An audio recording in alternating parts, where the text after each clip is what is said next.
လူတိုင်းမှာမွေးရပါစိတ်ဓာတ်တွေရှိကြအဲ့ဒီစိတ်ထဲမှာဖြစ်ပေါ်လာတဲ့အရာခတ်သိမ်းဟာအကောင်းကြီးလားဘာနဲ့ဥပမာတူတော့ဆိုရင်လူတွေရဲ့တဏ္ဍာမှာအစိတ်တောက်ဖြစ်စေတတ်တဲ့အရာကတစ်မျိုးကျမ်းမှန်တန်ဆွမ်းမှုကိုဖြစ်စေနိုင်တဲ့အရာတစ်မျိုးလို့ကိုယ်ကာယမှာဒီလိုနှမျိုးရှိတယ်လို့ပဲစိတ်မှာလည်းပဲစိတ်တောက်ဖြစ်စေနိုင်တဲ့အရာနဲ့ကျမ်းမှန်တန်ဆွမ်းလန်းဆန်းစေနိုင်တဲ့အရာလည်းဒီလိုရှိအဲ့ဒီနှမျိုးကို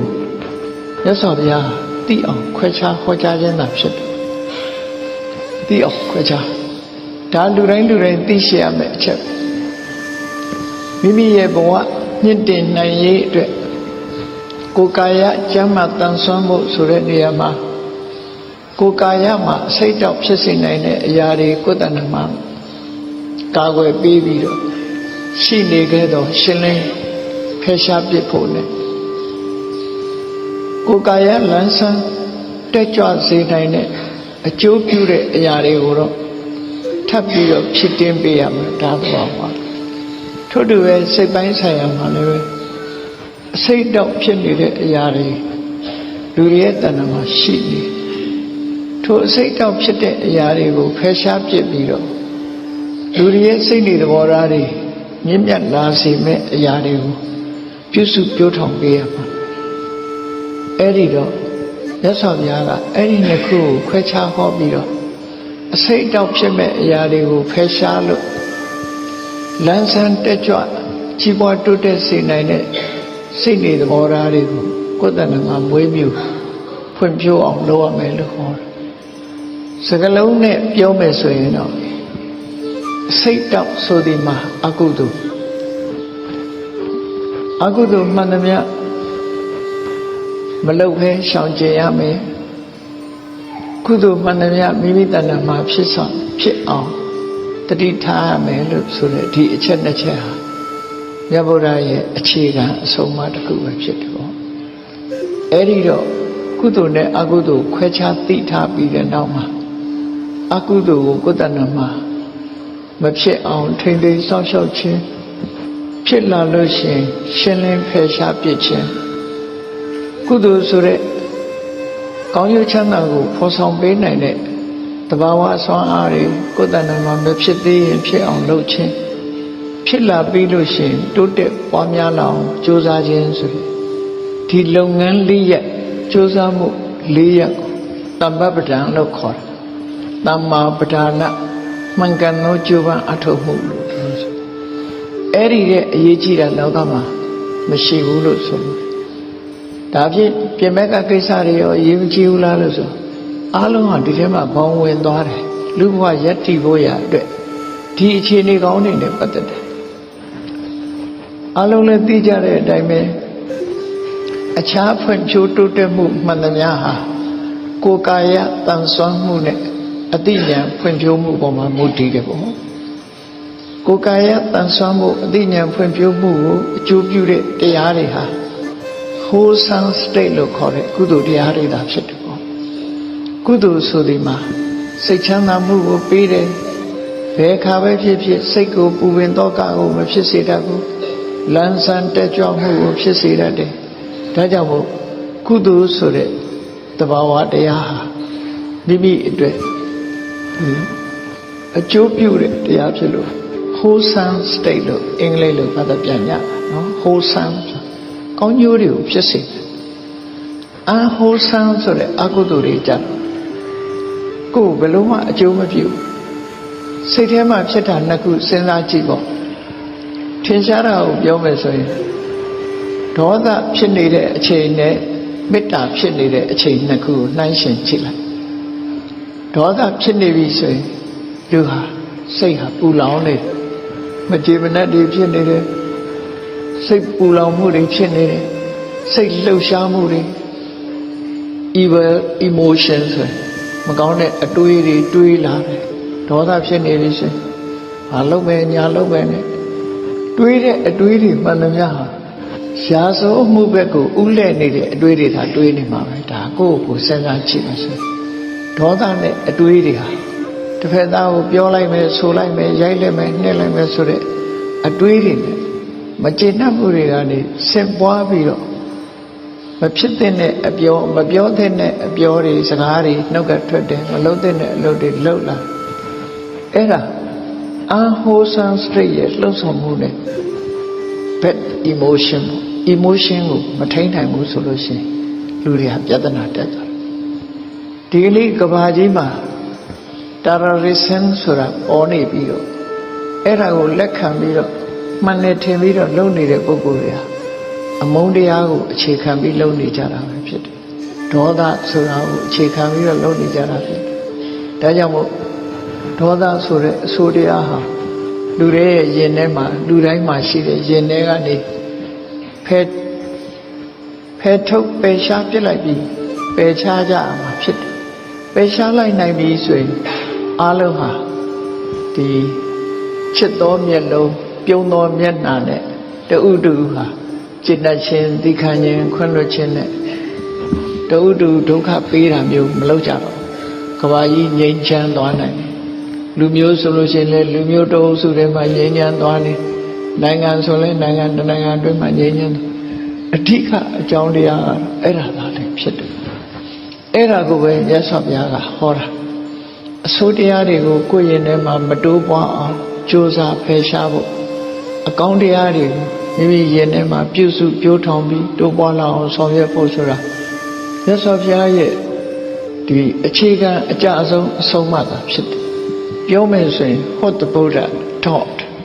ဘုရားဆုံးမချက်တွေဟာဒါတွေပဲသာဖြစ်တယ်ပေါ့အဲ့ဒါလို့ဆုံးမတော်မူခဲ့တဲ့မြတ်စွာဘုရားရဲ့တရားတော်အတိုင်းဘုရားဘာသာဝင်တွေဟာလိုက်တာကျင့်သုံးကြတာဖြစ်တယ်ပေါ့အဲ့ဒါလို့အခြေခံအားဖြင့်မြတ်စွာဘုရားအဆုံးအမဟာ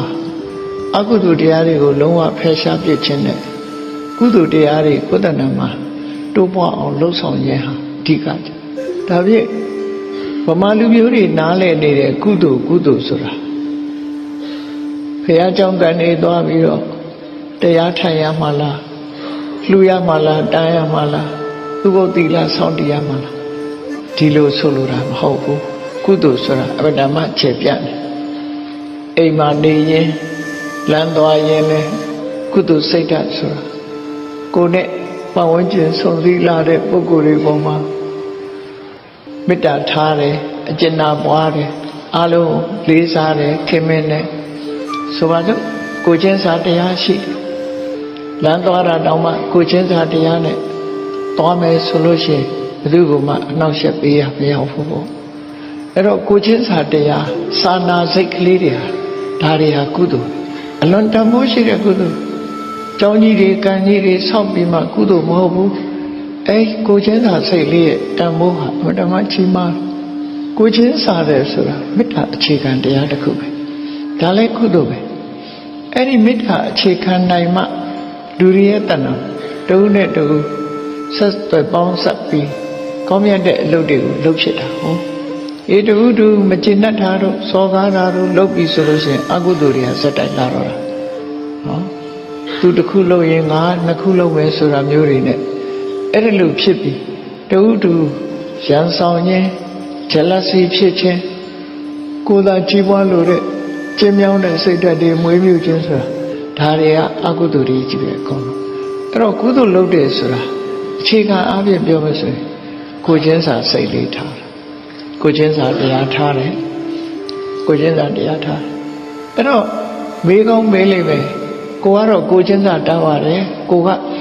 တခြားလူကကိုချင်းစာတရားမထားဘူးဆိုရင်ဘယ်လိုလုပ်နေပါစေဒါကိုအလုပ်မဟုတ်ကိုချင်းစာတရားထားရင်ကိုမှကုသိုလ်ဖြစ်ကိုချင်းစာတရားပြန်မထားလို့ပြန်လှုပ်လိုက်တယ်ဆိုလို့ရှိရင်ကိုဟာအမှားတစ်ခုကိုကျူးလွန်တာဖြစ်သွားတယ်နော်ကိုယ့်ဘက်ကအမှားတစ်ခုကျူးလွန်သွားတာဖြစ်တယ်သူ့ဘက်ကအမှားကိုကိုယ့်ဘက်ကိုဆွဲယူလိုက်တယ်လို့ဖြစ်သွားတယ်ဘာနဲ့ဥပမာတူတယ်လဲလို့ဆိုရင်လူတယောက်ကိုမကျေနပ်လို့မစင်တုံးနဲ့ကောက်ပေါက်လို့ရှိရင်ဟိုလူကတိမ့်လိုက်လို့ရှိရင်သူ့မစင်ကပေးချင်မှပေးမယ်မစင်တုံးကိုကောက်ကင်တဲ့လူကပေးသွားပြီအဲ့တော့လူလောကမှာအကုသိုလ်ဆိုတဲ့စိတ်နေသဘောထားတွေကိုယ့်ရင်ထဲနှလုံးထဲမှာ မဖြစ်အောင်ရှောင်ကျင်တာကကိုယ့်ရဲ့တောင်းဟောမရှောင်တာကကိုယ့်အလုပ်တစ်ဖက်သားကကိုမရှောင်ဘူးဆိုရင်ကိုယ့်အလုပ်မဟုတ်ဘူးကိုယ့်ဘက်ကရှောင်ရမှာဖြစ်တယ်ပေါ့အဲ့လိုတစ်ဖက်သက်လူတော်လူကောင်းဖြစ်အောင်ကြိုးစားအားထုတ်တာဟာစိတ်ဖြူစင်အောင်ထားအများကောင်းအောင်ကြိုးစားလို့ဆိုရင်ဖရာအလောင်းတို့ရဲ့ကျင့်စဉ်တစ်ခုသာလည်းဖြစ်တယ်ပေါ့မိမိကိုယ်တိုင်ကဖြူစင်တဲ့စိတ်နဲ့သဘောထားတွေထားတယ်ကိုယ်ကအများအတွက်ကောင်းတဲ့လူဖြစ်ရဆိုလိုတာက be good to others good to others ကိုကသူများပေါ်ကောင်းဖို့ရအရေးကြီးတယ်သူများကကိုယ်ကိုကောင်းဖို့ဆိုတာသူနဲ့သက်ဆိုင်တယ်ကိုယ်နဲ့မဆိုင်ဒါကြောင့်မို့သူဆိုးတာနဲ့ကိုယ်ဆိုးရမယ်လို့ဒီလိုမလုပ်ရဘူးเนาะအဲ့ဒါဆိုရင်လိုက်ရှင်းပြိုင်မယ်ဆိုရင်သူဘွဲမရလို့ငါလည်းမရတော့ဘူးလို့ပြောမလားเนาะသူပညာမတတ်လို့ငါလည်းပညာမတတ်အောင်နေမယ်လို့ပြောလို့ရမလားအဲ့ဒီပဲတည်ကြတော့လူတွေမပြိုင်ကြဘူးလေဘာတွေပြိုင်ကြတော့ဆိုတချို့ကစာရန်လေးရေးထားတာရှိသူကောင်းနေကျွန်ုပ်မဆိုးပါအဲ့တော့သူမကောင်းတာနဲ့ကိုယ်ကဆိုးနေရတဲ့အဓိပ္ပာယ်မျိုးဖြစ်တယ်ပေါ့အဲ့ဒါကိုယ့်ကိုယ်မပိုင်တဲ့သဘောကိုယ့်ကိုယ်ပြန်ပြီးတော့ဆွဲနှိပ်ပြလိုက်တဲ့သဘောမျိုးဖြစ်တယ်ပေါ့အဲ့ဒါမျိုးမဟုတ်ဘူးသူမကောင်းကျင်နေပါစေကိုယ်ကောင်းပါမယ်ဒါပဲကြိုးစားမြတ်စွာဘုရားကတန်လေခတုတ်မှာဟောထားတဲ့44မျိုးသောကျင့်စဉ်တွေဟာအလွန်စိတ်ဝင်စားစရာကောင်းတယ်အဲ့ဒီထဲမှာနမူနာတစ်ခုပြောရမယ်ဆိုရင်မြတ်စွာဘုရားသူများတွေကသူများအသက်ကိုတတ်ချင်းဆိုရဲပါဏာတိပါဒဖြစ်မှုတွေကျူးလွန်ခြင်းကျူးလွန်ကြပါစေငါတို့တော့မကျူးလွန်ဘူးသူများတွေကတစ်ဖက်သားရဲ့ဥစ္စာပစ္စည်းတွေကိုမတရားယူတာတွေရှိတယ်ငါတို့တော့မယူဘူးဒီလူကစကားပြောရင်ရိုင်းရိုင်းဆိုင်ဆိုင်ပြောတယ်ငါတို့ကတော့ရိုင်းရိုင်းဆိုင်ဆိုင်ဘယ်တော့မှမပြောဘူးဒီလိုပဲကျင့်ရမယ်ကိုကဘယ်တော့မှဖြစ်ဖြစ်အကောင်းဘက်ကနေပဲနေမယ်ဆိုတဲ့စိတ်ဓာတ်မွေးမြူဖို့လို့ဒါဟောဘုရားတော်ပဲဘုရားရဲ့အဆုံးအမတွေကြဲကြဲပြန့်ပြန့်ကြည့်လိုက်မယ်ဆိုရင်မြတ်စွာဘုရားရဲ့ဒီ basically teaching အခြေခံဆုံးမချက်ကတော့အဲ့ဒါကိုကအမြဲတမ်းကောင်းအောင်ကြိုးစားနေခြင်းဟာမြတ်စွာဘုရားရဲ့အခြေခံဆုံးမချက်တစ်ခုပဲဖြစ်တယ်ပေါ့အဲ့ဒီအခြေခံဆုံးမချက်ကိုလိုက်နာတာဟာမြတ်ဗုဒ္ဓရဲ့ဆုံးမကိုလိုက်နာပြီးဘုရားကိုးကွယ်ရာရောက်တယ်ဘုရားဘာသာဟာတခြားဘာသာတွေနဲ့မတူတာကတခြားဘာသာတွေကယုံကြည်မှုနဲ့သွားတယ်ယုံကြည်မှုနဲ့သွားပြီးအနန္တတကုကိုယုံကြည်ကြတယ်အနန္တတကုရှင်ကကဘာကြီးကိုဖန်တီးနေတယ်ကိုယ့်ကိုဖန်တီးတာမဟုတ်ဘူးဘုရားသခင်ကဖန်တီးပေးနေတာဆိုတဲ့အလုံးဟာဘုရားဘောပုံချတဲ့ဝါဒသာလည်းဖြစ်တယ်တနည်းအားဖြင့်ပြောမယ်ဆိုရင်နတ်ကိုးကွယ်တဲ့ဘာသာတရားတွေကြီးပဲအလုံးဟောနတ်ကိုးကွယ်တဲ့ဘာသာတရားနတ်ကိုးကွယ်တဲ့ဘာသာတရားဆိုတာကဘာဦးကာလကပဲလူတွေအသိဉာဏ်မရှိခင်ကလက်ခံလာတဲ့ဘာသာတရားအသိဉာဏ်ရှိလာတဲ့အချိန်တွေဟာလူတွေဟာမိမိကိုယ်ကိုမိမိအာရုံစိုက်လာကိုကောင်းမှာကိုကောင်းရင်ကောင်းပဲမှမရွေ့ကြိုးစားကဖျားဖြစ်တယ်ဆိုတာလေလက်ခံယုံကြည်ကြကိုလုံးမကိုရတယ်ဆိုတဲ့အတွေးတွေဟာလူတွေရဲ့ခေါင်းထဲမှာရောက်ရှိအဲ့ဒီအတွေးဟာမြတ်ဗုဒ္ဓရဲ့ဆုံးမချက်ဒီကြီးပဲကောမှန်ကန်တဲ့လမ်းကြောင်းကပြောတဲ့အရာတွေမှန်သမျှဟာမြတ်စွာဘုရားရဲ့အဆုံးအမထဲမှာဘောင်ဝင်နေတာတွေကြီးပဲနော်ကိုအားကိုးရမယ်ဒါကြောင့်မို့တကုရှင်ကိုအားကိုးတာမျိုးဘုရားဘာသာမှာမရှိဘူးကိုအားကိုးခြင်းသာလည်းရှိတယ်ဒါဖြင့်ဘုရားကိုဘာဖြစ်လို့ကိုးကွယ်နေကြတာလဲလို့ဆိုအဆုံးအမရဖို့ကိုးကွယ်တာဖြစ်တယ်အဆုံးအမနာခံရင်လို့ကိုးကွယ်တာတက္ကသိုလ်တွေအခုလိုရတနာဘုံတက္ကသိုလ်အကြောင်းမှာဘာဖြစ်လို့လာပြီးတော့ပညာသင်ကြတယ်လဲလို့ဆိုရင်ပညာရဖို့တက်နော်ထို့တူပဲဘုရားဘာသာဝင်အဖြစ်ခံယူပြီးဘုရားကိုးကွယ်တယ်ဆိုတာပညာရဖို့သက်စွာဘုရားရဲ့အဆုံးအမတွေဒါဖြင့်ဘုရားအဆုံးအမကိုရတော့ဘာဖြစ်လဲလုံးတဲ့နာနဲ့မလုံးတဲ့နာခွဲခြားသိတယ်ဒီနှစ်ခုဟာအရေးကြီးဆုံးပဲလောကမှာသက်စွာဘုရားကိုယ်တိုင်ကဟောထားတာကရဏီယဆိုတာလုံးတဲ့နာ ကရဏီယဆိုမလုံးတဲ့နာလုံးတဲ့နာနဲ့မလုံးတဲ့နာတနည်းပါဠိစကားလုံးတစ်ခုကကတ္တပအကတ္တပကတ္တပဆိုလုံးတဲ့နာအကတ္တပဆိုမလုံးတဲ့နာဒီနှစ်ခုကအရာရာမှာရှိအခုပမောက္ခချုပ်တို့ဒုတိယပမောက္ခချုပ်ပမောက္ခဆရာကြီးတွေတို့ဂတိကဆရာတွေတို့ဆရာမတွေတို့အားလုံးဟာ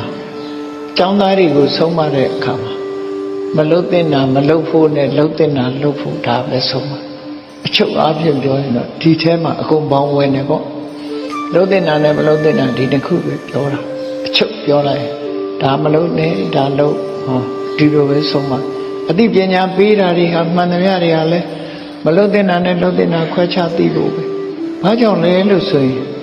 မလုတ်တဲ့နာကိုလုတ်တဲ့နယ်လို့ထင်ပြီးလုတ်ပြီးရင်ပြဿနာဖြစ်တယ်လုတ်တဲ့နာကိုမလုတ်ဖဲနဲ့နေပြီးလို့ရှိရင်လည်းပြဿနာဖြစ်တယ်ဒီနှစ်ခုဟာတူညီသောအကျိုးသက်ရောက်မှုဖြစ်စေဒါကြောင့်မို့ဒီလိုလုတ်တဲ့နာနဲ့မလုတ်တဲ့နာသိဖို့ဆိုတာပညာရဲ့အရာဖြစ်တယ်ဒါကြောင့်မို့အလုံးဟာနေ့စဉ်နဲ့အမျှဒီလိုတက္ကသိုလ်ကြီးတွေဟာဒီမြန်မာနိုင်ငံအနေနဲ့ပြောမယ်ကမ္ဘာနိုင်ငံတွေအနေနဲ့ပြောမယ်ဆိုရင်လူတွေဖွံ့ဖြိုးတိုးတက်မှုအတွက်အရေးကြီးဆုံးဌာနဆိုဒီတကယ်ကိုမိန်ကြတဲ့အရာဟာဘယ်ဟာလဲနော်ဖြေတော့အမျိုးမျိုးထွက်ချင်ထွက်ကြမယ်ဘုန်းကြီးအနေနဲ့ဖြေပေးရမယ်ဆိုတက္ကသိုလ်ဟောပညာသင်ကြားတဲ့နေရာတွေအားလုံးမူလတန်းပညာကနေစပြီးတက္ကသိုလ်ပညာထိအောင်ဒီကနေ့ခေတ်ပညာပေးတဲ့နေရာတွေဟာမြန်မာနိုင်ငံဖွံ့ဖြိုးတိုးတက်မှုအတွက်အရေးကြီးဆုံးနေရာလို့ပြောမှာဖြစ်တယ်အရေးကြီးဆုံးနေရာမှာဒုတွေရောက်ရှိပြီးအရေးကြီးဆုံးလုပ်ငန်းတွေကိုလုပ်နေရတယ်လို့စိတ်ရဲ့ mindset ကိုပြောင်းကြည့်လိုက်မယ်ဆိုလို့ရှိရင်ဒါတကယ်အစစ်အမှန်ပဲနော်အစစ်အမှန်တကယ်ကိုအရေးကြီးတာတော့ပညာဟာအရေးကြီးဆုံးပဲဒါကခုမှပြောတဲ့စကားတွေလည်းမဟုတ်ဘူးမြတ်စွာဘုရားကိုယ်တိုင်ကခုနပြောတဲ့ wholesome state လို့ဆိုတဲ့လူကိုကောင်းကျိုးချမ်းသာကိုဖြစ်စေနိုင်တဲ့ကုသိုလ်တရားဆိုတဲ့အထက်မှာအထွတ်ထိပ်အကောင်းဆုံးကုသိုလ်ကိုပြောစမ်းမှာဆိုရင်ပညာပဲမြတ်စွာဘုရားသုံးတဲ့စကားလုံးထဲမှာပညုတ္တရာတပ္ပိဓမ္မာအမှန်တရားတွေထဲမှာပညာဟာအကောင်းဆုံးလို့သူဟောခဲ့ပညုတ္တရာပညာဥတ္တရာပညာဟာအမြင့်ဆုံးပဲပညုတ္တရာတပ္ပိဓမ္မာတဘာဝတရားအလုံးထဲမှာလူတွေရဲ့ယင်တဲ့နှလုံးထဲမှာဖြစ်လာတဲ့အရာတွေအလုံးဟာပညာဟာတန်ဖိုးအရှိဆုံးပဲလို့သူဟောတာအဲ့ဒီမှာစိတ်ရွှေရတနာတွေကိုတန်ဖိုးရှိတယ်လို့ဟောတာမဟုတ်ဘူးတခြားအရာတွေကိုတန်ဖိုးရှိတယ်လို့မဟုတ်ဘူးပညာကိုသာလင်ပညာဟာတန်ဖိုးရှိဆုံးလို့ဟောပညာပညာနရဏရတနာပညာဟာလူသားအလုံးရဲ့မျက်နှိုးပဲအကောင်းဆုံးယရနာပဲပညာသည်ယရနာပဲဖြစ်တယ်ပေါ့အဲ့ဒီမှာစိတ်ရွှေဗရမ ्या စတဲ့အရာတွေကိုမြတ်စွာဘုရားကလူသားတွေကြီးပွားတိုးတက်ရေးအတွက်ယရနာလို့မခေါ်ဘူးတကယ်ကတော့အမြတ်ဆုံးယရနာလို့ပြောမယ်ဆိုရင်ပညာသည်ယရနာလို့ဒီလိုဟောတာပညာနရဏရတနာအသိပညာသည်လူသားတို့ရဲ့မျက်နှိုးရဲ့အကောင်းဆုံးယရနာတစ်ပါးဖြစ်တယ်လို့ဒီလိုဘာကြောင့်ဒီလိုဟောတာတော့လို့ဆိုအကြောင်းရှိအခုလိုပညာရှိမှကျမ်းမာအောင်လည်းနေတတ်တယ်ဖွံ့ဖြိုးတိုးတက်အောင်လည်းလုပ်နိုင်ပညာနှိမ့်ချသွားပြီဆိုလို့ရှိရင်အကောင်းဆုံးအကြောင်းအကျိုးခွဲခြားသိနိုင်စွာမရှိတော့ဘူးခွဲခြားသိနိုင်စွာမရှိသည့်အတွက်ကြောင့်ကျမ်းမာရေးလည်းကြာဆင်းသွားမယ်စီးပွားရေးလည်းကြာဆင်းသွားမယ်တိုးတက်ရေးတွေလည်းကြာဆင်းသွားမယ်အားလုံးဘက်စုံကချွတ်ချုံကြပြီးတော့ကြာဆင်းသွားတယ်ပညာတိုးတက်ပြီဆိုလို့ရှိရင်လူတွေဟာအသိပညာနဲ့လောကမှာလှုပ်တဲ့နာမလှုပ်တဲ့နာသိတာကအစဖွံ့ဖြိုးတိုးတက်အောင်လုပ်နိုင်တဲ့အသိပညာတွေ နောက်ဆုံးမှာကိုချင်းတရားကောင်းတယ်ဆိုတာလေပညာရဲ့ထိန်းချောက်မှုအောက်မှာရှိတယ်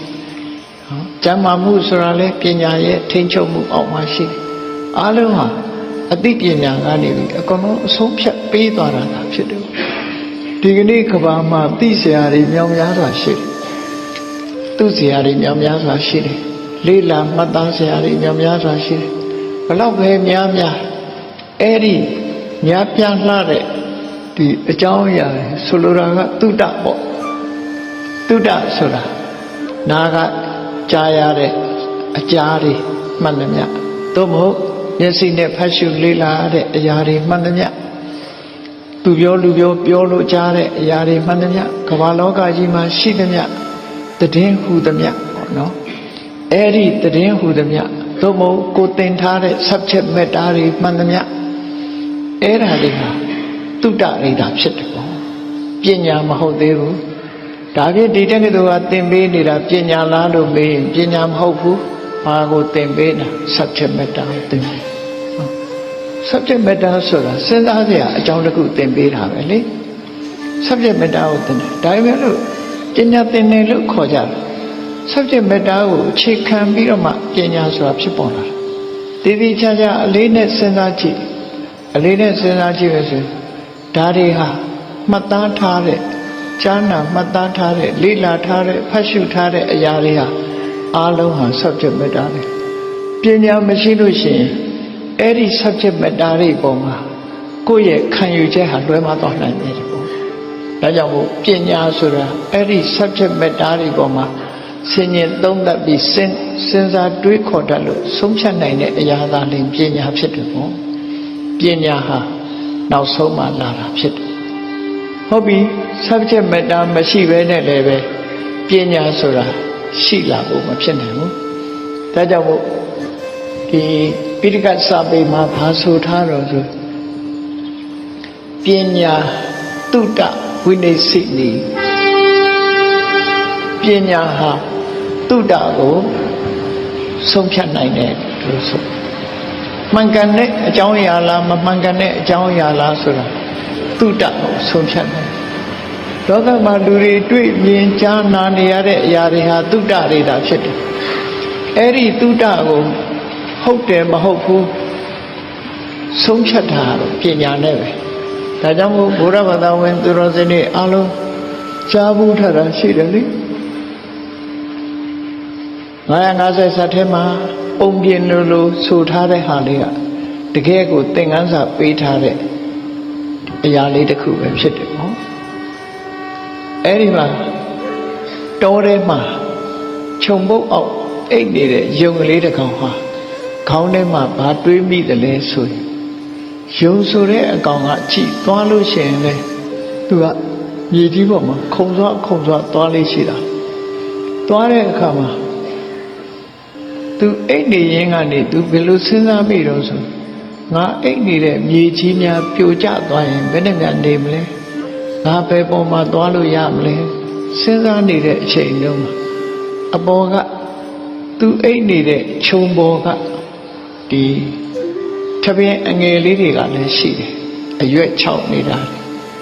အပေါ်ကအုံးရှိတီကနေဝုန်းကနေကြွေကြလိုက်တာအဲ့ဒီမှာယုံကလန့်ပြီးတော့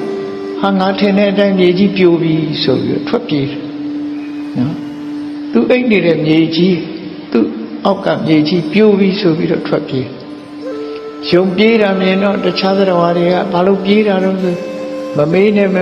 မြေပြိုပြီပြေးကြပြေးလိုက်ကြတာတော်ကြီးတစ်တော်လုံးမှရှိတယ်သတ္တဝါတွေဟာအကုန်လုံးပြေးလိုက်ကြတာဘယ်ဘက်ကိုပြေးနေတော့ဆိုမြေလွတ်ရာရှည်ပင်လယ်သမုဒ္ဒရာကြီးဘက်ကိုပြေးကြမြေပြိုလို့ပြေးကြတာတဲ့အဲ့ထဲမှာစဉ်းစားဉာဏ်ရှိတဲ့ဘုရားလောင်းရှင်သေးကြီးကဘာလို့ပြေးတာတော့လို့မေးလို့ရှိရင်မြေပြိုလို့ပြေးတယ်မြေပြိုတယ်ဆိုတော့မကြောက်ဘူးပေါ့ဘယ်သူပြောတာတော့ဆိုဟိုနာကဆင်ကြီးကပြောတယ်ဟိုနာကမြောက်ကပြောတယ်နဲ့တူတူလွှဲချပြီးနောက်ဆုံးကြတော့ပြောတဲ့ကောင်ရှာတော့ယုံကိုသွားတွေ့မင်းမြင်ခဲ့သလားလို့ဆိုသူအတန်ကြီးကြားလို့ပြေးလာတယ်ကျန်တဲ့လူတွေကအပြောနဲ့တင်ပဲကိုယ့်ကိုမစင်စားနိုင်ကြဘူးကုန်ထွက်ပြေးကုန်အဲ့ဒီမှာ ချင်းနေကြီးကရှေ့ဆက်မပြေးအောင်ဟိန်းဟောက်ချင်းချောက်ပြီးဘယ်နေရာမြေပြိုတယ်လဲတော့ကြည့်ပဲလားမင်းဘယ်နှအိတ်ထားလဲဆိုယုံကိုခေါ်တော့ယုံကမလိုက်ရဲဘူးတုံးနေတယ်သူကတကယ်ကြောက်ပြီးပြေးတာနောက်ကြတော့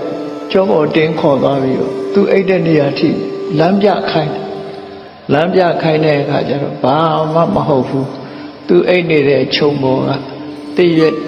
ဒီထမ်းရွက်တွေပေါ်မှာအုံးရှိသည်ကြွေကြတာဖြစ်တယ်ပေါ့အဖြေရှာလိုက်တဲ့အခါကျတော့ထမ်းရွက်6ပေါ်မှာအုံးရှိသည်ကြွေကြတာဖြစ်တယ်သို့တော့စဉ်းစားဉာဏ်မရှိတော့အဲ့ဒီတုဒ္ဒအပေါ်မှာကိုအဖြေထုတ်ပြီးကြောက်ပြီးတော့ပြေးသွားကြတဲ့သရဝါတွေလိုပဲဒါဟာပြောမယ်ဆိုလို့ရှိရင်ပညာမရှိလို့ဖြစ်တဲ့အဖြစ်ပြက်လေးတစ်ခုကိုသင်ခန်းစာပေးထားတာဖြစ်တယ်ပေါ့ပညာမရှိဘူးဆိုရင်လောကလူတွေကဒီလိုဖြစ်တဲ့ဒီလိုပြောတဲ့ဆိုတဲ့ကောလာဟလတယောက်ယောက်ကပြောရင်သို့မဟုတ် Facebook ထဲရေးလိုက်ရင်ယုံလိုက်ကြတာလူတွေကနော်ယုံလိုက်ကြပြီးလိုက်ပြီး share ကြတယ်လေအဲ့ဒါလူတွေဖြစ်ကုန်နော်ကိုဖြစ်နိုင်သလားမဖြစ်နိုင်ဘူးလားလို့သိပြီးတော့မစဉ်းစားဘူး comment တွေရေးလိုက်တယ် share လိုက်ကြတယ်ဒါနဲ့ပဲယုံတငယ်ရဲ့မြေပြိုတဲ့သတင်းလိုပဲတနိုင်ငံလုံးဟာတမဟုတ်ချင်းဖြစ်ပြီးတော့လူတွေဟာလှုပ်ရှားနဲ့အလိုမရှိတဲ့ emotion တွေဖြစ်ပြီးတော့အလုတ်ပြက်အကိုင်ပြက်ဖြစ်ကုန်ကြတယ်ပေါ့ဒါဟာဘာကြောင့်လဲလို့ဆိုရင်ပညာမရှိလို့တာဖြစ်တယ်ပညာရှိပြီဆိုတဲ့ပုဂ္ဂိုလ်တရားဟာတွားကြည့်စရာမလိုဘူးထိုင်ပြီးတော့သတင်းကြားလိုက်တာနဲ့ဟုတ်တယ်မဟုတ်ဘူးဆိုတာဆုံးဖြတ်နိုင်စွာရှိတယ်ဒီလိုဆိုလို့အဲ့ဒါကြောင့်မို့ပညာတုဒ္ဒဝိနိစ္စနေပညာဟာသတင်းမှန်သမျှကိုဟုတ်တယ်မဟုတ်ဘူးဆုံးဖြတ်နိုင်စွာရှိတယ်ဒီလိုဆိုတယ်ပေါ့နော်အဲ့တော့မမကန်သတင်းလွှင့်တဲ့လူတွေကလည်းဒီကနေ့ခေတ်အလွန်ပေါ်ဖရုဒဝါစာကပါဇက်ကလည်းပြောစရာမလိုဘူးလက်ချောင်းကလေးနဲ့ပြောလိုက်ရင်လည်းဖရုဒဝါစာတွေအများကြီးပဲတမ္ပပလာပတွေကလည်းလက်ကလေးနဲ့ပုတ်တယ်နဲ့ထွက်လာတမ္ပပလာပတွေဘုဒ္ဓဝါဒတွေဖရုဒဝါစာတွေဒီထဲမှာ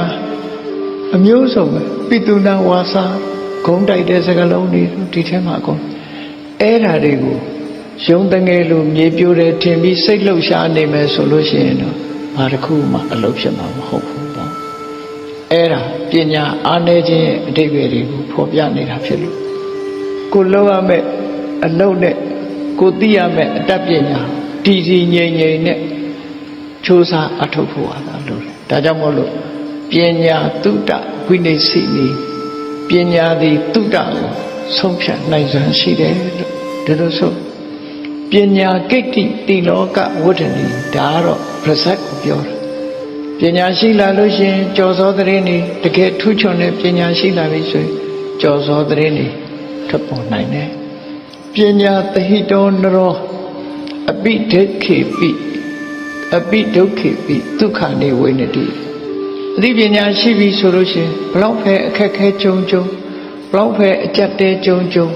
ပညာစွမ်းအားနဲ့လွတ်မြောက်နိုင်တယ်လို့ပြောတယ်ဒါကြောင့်မို့လို့ပညာသင်ကြားတဲ့မြန်မာနိုင်ငံမှာပညာရေးဌာနတကယ်ပညာသင်ကြားနေတဲ့အလုပ်ဟာမြန်မာနိုင်ငံအတွက်အရေးကြီးဆုံးသောနေရာဖြစ်တယ်ဟောတကယ်ကို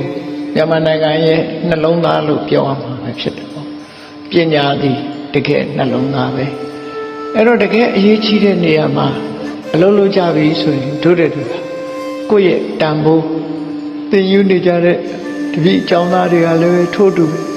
တို့ဟာအကောင်းဆုံးလုပ်ကိုလုပ်နေတာဖြစ်တယ်ပညာကိုတို့တွေစီးဖို့အထောက်ပညာစီးဖို့ခြင်းဘာလို့အောင်တုဒ္ဒများရှိအောင်ကြိုးစားတုဒ္ဒဒါကြောင့်မို့ရှေးခေတ်ကတော့စာဖတ်ကြတယ်ပေါ့အခုကျတော့ဖုံးပို့ကြတယ်ပေါ့အဲ့တော့စာအုပ်များဖတ်ဖို့လိုတယ်ဖုံးတွေကရတဲ့တကယ်ဒီ information တွေလည်းအများကြီးရှိပါတယ်အဲ့ဒါတွေပဲကိုဖတ်ရင်တော့တန်ဖိုးရှိပါတယ်အရေးကြီးတဲ့အကြောင်းအရာတွေကိုမသိသေးတဲ့အကြောင်းအရာတွေသိရှိနားလည်လောက်အောင်ကြိုးစားပြီးတော့သိရှိလာတဲ့ subject matter တွေပေါ်မှာကိုယ်တိုင်စူးစမ်းလေ့လာရင်ပညာတွေဟာတိုးတက်လာမှာဖြစ်တယ်။ဟောပညာတွေတိုးတက်လာ တုတ္တတွေကိုအရင်စီးဘူးအားထုတ်ပြီးထိုတုတ္တတွေပေါ်မှာအခြေခံပြီးတော့စဉ်းစားတတ်လာပြီးဆိုမှပညာတွေဖြစ်လာမှာစဉ်းစားတတ်လာပြီးဆိုရင်ထိုစဉ်းစားမှုတွေကြောင့်ကိုယ်ခေါင်းထဲမှာအဖြေတွေများစွာဖြစ်လာပြဿနာရဲ့အဖြေတွေခေါင်းထဲမှာအစဉ်သင်းဖြစ်သွားအသိဉာဏ်တွေဖွံ့ဖြိုးလာပြီးဆိုရင်ဘယ်လိုမေးရင်ဘယ်လိုဖြေမယ်လို့ကြိုတင်စဉ်းစားစရာမလိုဘူးခေါင်းထဲမှာအဖြေတွေဟာသူ့အတူရှိလာတုတ္တပေါင်းများစွာပေါ်မှာကိုယ့်ကိုအဖြေထုတ်နိုင်စွမ်းရှိလာတယ်လို့ဒီလိုဆိုလို့ရတယ်ပေါ့ဒါကြောင့်မို့လို့ဒီလူတွေမှာစွမ်းအားတွေရှိလူတွေမှာစွမ်းအား၅မျိုးရှိတယ်ပြောလို့ရှိကြတယ်ဗလ၅ဓာန်လို့ပြောလို့ရှိကြတယ်ဗလ၅ဓာန်လို့ပြောတဲ့အထက်မှာဒီ1 2 3 4တရုပ်ကိုထုတ်ဖို့ပြောတာတော့တူချင်မှတူပဲပေါ့ဒီနေရာမှာဗလ၅ဓာန်ဆိုတာဇာတကရဲ့အဆုံးအမတွေကပါတဲ့ဗလ၅ဓာန်ကိုပြောရမယ်ဆိုလို့ရှိရင်ဗလ၅ဓာန်ဆိုတာဗလဆိုတာပါဝါပဲလူတွေရဲ့အစွမ်းအား၅မျိုးရှိတယ်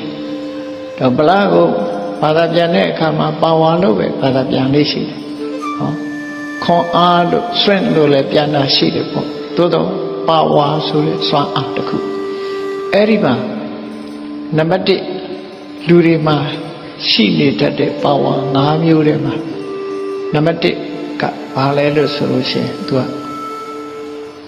ဘာဟုပလလက်ယုံခွန်အားလူဟာလက်ယုံအားဆိုတာလုံနိုင်တယ်ကိုင်းနိုင်တယ်ဆိုတဲ့လုံလဝိရိယနဲ့တန်ဆွမ်းတယ်ဆိုဘာဟုပလဆိုကျမ်းမာတန်ဆွမ်းမှုလို့ဒီလိုပြောလို့လည်းရတယ်ပေါ့တန်ဆွမ်းပြီးလုံနိုင်ကိုင်းနိုင်တယ်ဆိုတဲ့ဆွမ်းအားတစ်ခုလက်ယုံအားရှိတယ်လို့ပြောကြရှင်းတော့ကမြန်မာနိုင်ငံကိုကာကွယ်ပေးသွားကြတဲ့အနော်ရထားတို့ဒီကျန်စစ်သားတို့လောင်ဖျားတို့ဘရင်နောင်တို့ဆိုတာဘာဟုပလားဆိုလျုံအားတွေမတမကောင်းကြတယ်ပေါ့နော်အဲ့ဒီနီးနဲ့လေဒါခွန်အားတစ်မျိုးပဲလို့ဒီလိုဆိုလို့ပေါ့ခွန်အားတစ်မျိုးပဲဟောနောက်ဒုတိယခွန်အားဆိုတာဘာတော့လို့ဆိုလို့ရှိရင်သူကဘောဂပလားစိတ်ဥစ္စာတွေရှိရင်လည်းသူကလည်းစွမ်းအားတစ်ခုပဲပြဿနာမဖြစ်နဲ့ငွေထိုးလိုက်ရင်ပျောက်သွားတယ်သူစွမ်းအားလည်းကြီးတယ်လေနော်ဘလောက်ဆိုးတဲ့ပြဿနာပဲဖြစ်ဖြစ်ပတ်စံပေးလိုက်ရင်သူကချောသွားတယ်ဒါကြောင့်မို့လို့ဘောဂပလလို့ခေါ်တယ်စွမ်းအားတစ်မျိုးပဲခက်ခဲတွေကိုကြော်လွှားတဲ့နေရာမှာစွမ်းအားတစ်မျိုးပဲလို့ဆိုဘောဂပလစိတ်ဥစ္စာတွေကြွယ်ဝချမ်းသာမှုနောက်တတိယကဘာလို့ဆိုအမစ္ဆပလ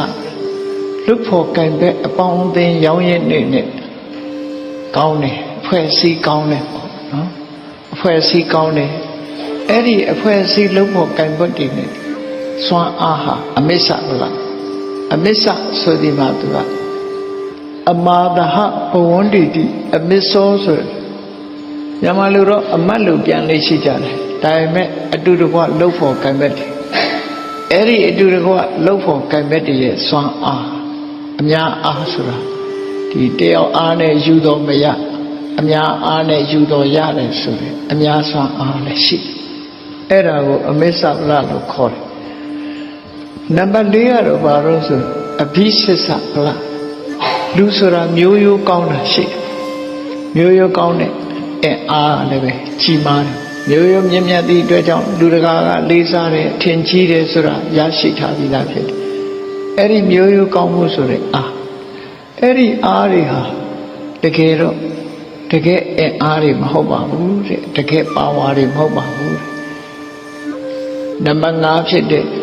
ပညာပလစဉ္ညတုံတရားနဲ့အမျော်မြင်ပညာအသိပညာဆိုတဲ့စွမ်းအားဟာအကြီးမားဆုံးပါတဲ့ကြံတဲ့အရာတွေနဲ့လုံးဝမတူပဲနဲ့ပညာစွမ်းအားဟာအကြီးမားဆုံးပဲလို့ဘာကြောင့်လဲလို့ဆိုလို့ရှိရင်ပညာစွမ်းအားမရှိဘူးဆိုရင်ခုနကယုံပြောတဲ့စကားကိုနားထောင်ပြီးနားယောင်ပြီးဆင်ကြီးတွေပါတောထဲကထွက်ပြေးကြတယ်ဆိုတာခွန်အားပလတော့ဆင်းဆိုတာအလွန်ကြီးမားတာပဲဒါပေမဲ့လို့ပညာစွမ်းအားနည်းလို့ရှိရင်သူပြောတာကိုယုံတယ်ပြောသမျှကိုယုံကြည်နေကြတာမျိုးတွေဖြစ်တတ်တယ်ပေါ့ လောကမှာဘာသာတရားတွေနဲ့ပတ်သက်လာလို့ရှိရင်လည်းပဲလူတွေဟာယုံကြည်မှုတွေပေါ်မှာအခြေခံလေးရှိကြတယ်ပညာနဲ့မစင်စားကြဘူးအကယ်၍ပညာကိုရှေ့တန်းတင်လိုက်မယ်ဆိုရင်ကမ္ဘာလူသားဟာနော်လေးပုံလောက်ဘုရားဘာသာတွေဖြစ်လာမှသိချတယ်ပေါ့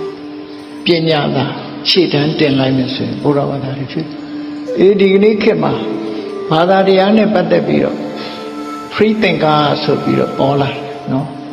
free thinker ရဲ့သူတို့ဆိုလိုတဲ့အဓိပ္ပာယ်ကဘယ်ဘာသာရဲ့အဆုံးအမနဲ့မှဆက်ဆက်မထားပဲနဲ့သူ့ဟာသူကိုယ်ပိုင်အတွေးခေါ်နဲ့ကိုကြိုက်တာကိုလုံးမယ်ဆိုတဲ့ပုံစံမျိုးလားကိုလွတ်လပ်တွေးခေါ်ပြီးတော့မှန်တာထင်တာကိုလုပ်တယ်ဆိုတဲ့အနေအထားမျိုးလားဘုန်းကြီးတို့စဉ်းစားမိတာတော့ free thinker နှစ်မျိုးတွေးနိုင်တယ်ပေါ့နော်နှစ်မျိုးတွေးနိုင်တယ်ဆိုတာကိုထင်ရာကိုတွေးပြီးတော့ကိုမှန်တဲ့ထင်ရာကိုလုပ်တယ်လို့ဆိုရင်တော့အဲ့ဒါတော့အယူတစ်မျိုးပဲလို့ထင်တယ်အယူတစ်မျိုးပဲဖြစ်သို့တော့အဲ့ဒီလိုမဟုတ်ဘဲနဲ့လောကရဲ့ထုံတမ်းစင်လာ tradition ဆိုတာရှိတယ်နော် tradition ဆိုတာရှိတယ်ပတ်ဝန်းကျင်ဆိုတာရှိတယ်အားလုံးပေါ်မှာချိန်ဆက်ပြီးအကောင်းဆုံးကိုလိုက်နာမယ်လို့ဆိုတဲ့ပုံစံမျိုးကြရင်တော့ဘုရားဘာသာပဲဖြစ်သွားမှာအဲ့ဒီ free thinker ဆိုတာဟာရသော်ဗျာကိုယ်တိုင်ကလည်းလွတ်လပ်တွေးခေါ်ခိုင်းထားတာသူဟောတဲ့တရားကိုမှန်တယ်လို့ဒီငါဟောတဲ့အတိုင်းငါပြောတဲ့အတိုင်းလုပ်ကြလို့ဘယ်တော့မှမဟုတ်ကိုညံနဲ့ကိုစဉ်းစားလို့ဆိုတာကိုယ့်ဟာကိုယ်ဘုရားကအမှန်ကိုဟောပေးမယ်ဟောပေးပြီးရင်ကိုလိုက်တွေ့ကိုယ်တိုင်သိအောင်လုပ်အောင်တန်ဒိဋ္ဌိကောင်းဆိုကိုယ်တိုင်သိအောင်လုပ်ဖို့လိုတယ်အဲ့ဒါကြောင့်မို့ယုံကြည်ဖို့တဲ့သိဖို့ကအရေးကြီးတယ်ပေါ့ဒါမို့ကာလမသုတ်တံမှာဆိုရင်မြတ်စွာဘုရားဘာဟောမင်းအမှန်တရားကိုတွေ့ချင် tradition နဲ့လမ်းဆုံးမနေနဲ့ hearsay လို့ဆိုသူပြောလူပြောတွေနဲ့လမ်းဆုံးမနေနဲ့ပိဋကသမ္မာရဏိနာကိုသင်ထားတဲ့စာပေကျမ်းဂန်နဲ့လမ်းဆုံးမနေနဲ့နော်မာတဝနောနောကရုဘာလို့လေးစားရတဲ့ပုဂ္ဂိုလ်ရဲ့ဘယ်ဆရာတော်ကြီးကဟောတာတော့ဘုရားဘာသာဘယ်ခေါင်းဆောင်ကပြောတာဆိုပြီးဒီပုံမှာလမ်းဆုံးမနေနဲ့ဒီလိုဆိုလို့မာဘဗ္ဗရူပတ္တယဒါလေးကတော့မှတ်သားစရာကောင်းတယ်မှတ်ချင်စရာလေးပဲဆိုတဲ့ပုံမှာလည်းလမ်းဆုံးမနေနဲ့မာတက်ကဟေတုကိုတွေးတောဆင်ခြင်မှု logic ဆိုတာတွေနဲ့ကြောင်းကျိုးတွေးတောဆင်ခြင်လို့ကိုက်ညီတယ်ဆိုတာလေးနဲ့လည်းလမ်းဆုံးမနေနဲ့မာအာကာရပရိယုဒ္ဓကိဏအကြောင်းရှာကြည့်လို့ဒါမှန်ကန်တဲ့အကြောင်းပဲဆိုတာကိုတွေးရှိလို့ဒါနဲ့လည်းလမ်းဆုံးမနေနဲ့မာဒိဋ္ဌိနေဆာနဲ့ခန္တီယာငါအမြင်နဲ့ငါကြိုက်တာနဲ့ကိုက်ညီတယ်ဆိုတာလေးနဲ့လည်းလမ်းဆုံးမနေနဲ့လို့သက်ဆောင်ရအဲ့ဒါလို့ဟောအမှန်တရားကိုရှာရရင်အဲ့ဒါတွေပေါ်မှာလမ်းဆုံးမနေနဲ့လို့ဆိုလိုတယ်ဒါတွေကိုအမှန်လို့မမှတ်နဲ့လို့ဟောတာမဟုတ်ဘူးအဓိပ္ပာယ်ပြန်တဲ့အခါမှာသူကအမှန်တရားဆိုဒီမှာကိုယ်ပညာနဲ့ဆင်ခြင်သုံးသပ်ပြီးတော့ဒါတွေပေါ်မှာအခြေခံရမယ်အခြေခံပြီးတော့အမှန်တရားဆိုတာကိုရှာဥပမာ tradition ဆိုတာမှားတာလည်းရှိမယ်မှန်တာလည်းရှိစာထဲမှာရေးထားတယ်ဆိုတာလည်းအမှားလည်းရှိနိုင်တယ်အမှန်လည်းရှိနိုင်အမှားအမှန်ဆိုတာကိုယ်ပိုင်ဉာဏ်ရဲ့ဉာဏ်နဲ့ဆုံးဖြတ်ရမယ်အရာသာဖြစ်တယ်ရေးထားလို့အမှန်လို့ပြောလို့မရဘူးပေါ့နော်စာထဲရေးထားတာကိုအမှန်လို့ဘယ်တော့မှလက်ခံမထားနဲ့လှုပ်ချိလို့ဆိုလို့လက်တွေ့ပေါ့နော်အခုဒီမှာတက္ကသိုလ်မှာဆရာမတွေပညာရှင်တွေဆိုဟော physics တို့ chemistry တို့ဘာနဲ့ဘာပေါင်းဆိုင်ရင်ဘာဖြစ်တယ်လှုပ်ချိစာထဲတော့ရေးထားတာပဲလှုပ်ချိလို့ဖြစ်ရင်ဟုတ်ပြီဒါမှန်တယ်လှုပ်ချိလို့ရလှုပ်ချိလို့ရသော်ဗျာအဲ့လိုဆိုလို့လားလှုပ်ချိကိုယ်တိုင်စမ်းသပ်ကြည့်ကိုယ်တိုင်စမ်းသပ်ကြည့်ပြီဆိုလို့ရှိရင်အဖြေတစ်ခုကထွက်လာမှသာဖြစ်တယ်ပေါ့အဲ့ဒီလိုအဖြေထွက်မှသာလေမှန်ပြီလို့လက်ခံရမယ်လို့သူတို့ဆိုလို့တယ်ကာလမတုံးမှာရှင်းရှင်းလေးရဲ့မြတ်စွာဘုရားဟောတာကိုယ်တိုင်သိအောင်လုပ်ရမယ်ကိုယ်တိုင်သိပြီဆိုမှအမှားအမှန်ဆိုတာအသိဉာဏ်နဲ့မှဆုံးဖြတ်လို့ရတယ်ဒါကြောင့်မို့လို့ပညာစွမ်းအားဟာအကြီးမားဆုံးပဲလို့အကြီးမားဆုံးဖြစ်တဲ့ပညာစွမ်းအားကိုးရမှာရှားပွေချရမှာဖြစ်တယ်ဟောလူတိုင်းဟာနေ့စဉ်နဲ့အမျှအစာစားပြီးကာယစွမ်းအားကိုမြင့်တင်နေကြသလို စာရီဖတ်ရှုခြင်းဘောဓုတတွေကိုလေ့လာခြင်းစီးပူးခြင်းဖြင့်ပညာစွမ်းအားကိုနေ့စဉ်ဖြည့်အားဖြည့်ပေးနေကြမှာဖြစ်တယ်ဘလောက်ပဲတတ်တဲ့ပုဂ္ဂိုလ်ပဲဖြစ်ဖြစ်အားဖြည့်မပေးဘူးဆိုလို့ရှိတာလေးထုတ်သုံးနေရင်တော့ကုန်မှာပဲဒါကြောင့်မလို့ဆက်ပြီးတော့ဖတ်နေကြရတယ်အခုမြန်မာနိုင်ငံမှာဆိုလို့ရှိရင်လည်းဆရာဝန်တွေတော်ကြတယ်သို့တော့စာမဖတ်ဘူးဆိုလို့ရှိရင်တော့ပကံခေတ်ကိုပြန်ရောက်သွားတယ်ဟိုးကြောက်ခေတ်ကိုပြန်ရောက်သွားနိုင်တယ်ပေါ့ဘာဖြစ်လို့လဲဆိုအသစ်တွေကပေါ်နေပြီလေတစ်တွေကပေါ်နေပြီခေတ်ဆိုတာဟာပညာရက်တွေဆိုတာတစ်ခုပြီးတစ်ခုပြောင်းလဲနေတာဖြစ်တယ်တခါတရံဘုန်းကြီးတို့ပြောသံကြားတယ်နိုင်ငံသားတွေမှာဒီဆေးကိုမသုံးတော့ဘူး side effect တွေများလို့ဗမာပြည်မှာခုမှစာသုံးတာရှိသေးတယ်နောက်ကျတဲ့သဘောတွေကလည်းအများကြီးရှိတယ်ပေါ့နော်ခုမှဒါတွေကသုံးမလို့စကားရှိသေးဟိုကဒီဆေးတွေဈေးကွက်ကထုတ်လိုက်ပြီဆိုဗမာပြည်ဝေါကနေရောက်လာအဲ့ဒါဟန်ကြလို့ဟိုမှမသုံးတော့ဘူးဆိုရင်ဒီရောက်လာဒီကတော့အသစ်ဆန်းခုမှဆေးကောင်းဝါးကောင်းတွေထွက်လာအဲ့ဒီလိုတွေဖြစ်တာဟာအသိဉာဏ်နောက်ကျခြင်းရဲ့အကြောင်းတစ်ခုပဲပေါ့ကိုယ်တိုင်ထုတ်လုပ်เสียမဟုတ်ဘူးသိနေရမယ်ဘယ်အရာပဲဖြစ်ဖြစ်နေ့စဉ်နဲ့အမျှကိုဟာမော်ရန်ဖြစ်နေရနော်အမြဲတမ်းအချိန်နဲ့တပြေးညီကိုဒီထိမ့်သိမ့်နေရမှာပေါ့အမြဲတမ်းအချိန်နဲ့တပြေးညီဒီနောက်ကျပြီးတော့မကြံရဲ့အောင်အမြဲတမ်းလေးလာစီဖို့အထောက်နေရမှာဖြစ်တယ်နောက်တွေးရှိချက်တွေကအများကြီးပဲဖြစ်တယ်ဟိုရှိတုန်းကသမုဒ္ဒရာတစ်ခုပြောပြရမယ်ဆိုလို့ရှိရင်ဗီတာမင်ဆေးတွေဟာတောက်ကြတယ်မြန်မာတွေကအားစီးဆိုပြီးဒါတော့မှအားရှိတယ်ထင်ပြီးတော့တောက်နေကြကောင်းတော့ဈေးခွက်မှာဗမာပြည်မှာရောင်းရတာအမှန်တန်အကောင်းတယ်အဲ့တော့အားစီးလို့ခေါ်လိုက်တယ်ဗီတာမင်ကိုအားစီးလို့ခေါ်လိုက်ပြီးမြန်မာလူမျိုးတွေကဒါလေးတောက်ရမှအားရှိတယ်လို့ထင်တယ်ဆရာဝန်ကြီးတယောက်ကပြောပြတယ်တကယ်ကတော့အားဖြစ်နေတာဟာကိုနေ့စဉ်စားနေတဲ့အစာအာဟာရတွေအသီးအနှံတွေဟင်းသီးဟင်းရွက်တွေဒါတွေကအားဖြစ်နေတာဟိုဆေးကအားဖြစ်တာမဟုတ်ဘူးတစ်ချိန်တုန်းကအယူဆဗီတာမင်တွေဟာလိုအပ်နေတယ်တောက်တယ်ပိုးရှံသွားရင်လည်းသူ့ဘာသူအညစ်အကြေးတွေပါသွားမယ်လို့ယူဆတယ်နောက်ပိုင်းကျတော့အဲ့ဒီယူဆမှားလာတယ်ခန္ဓာကိုယ်ထဲမှာဗီတာမင်တွေများလာလို့ရှိရင်တောက်ဆင်ဖြစ်တယ်စိတ်တောက်ဖြစ်လာတယ်လို့ဆိုဘယ်ဟာမှ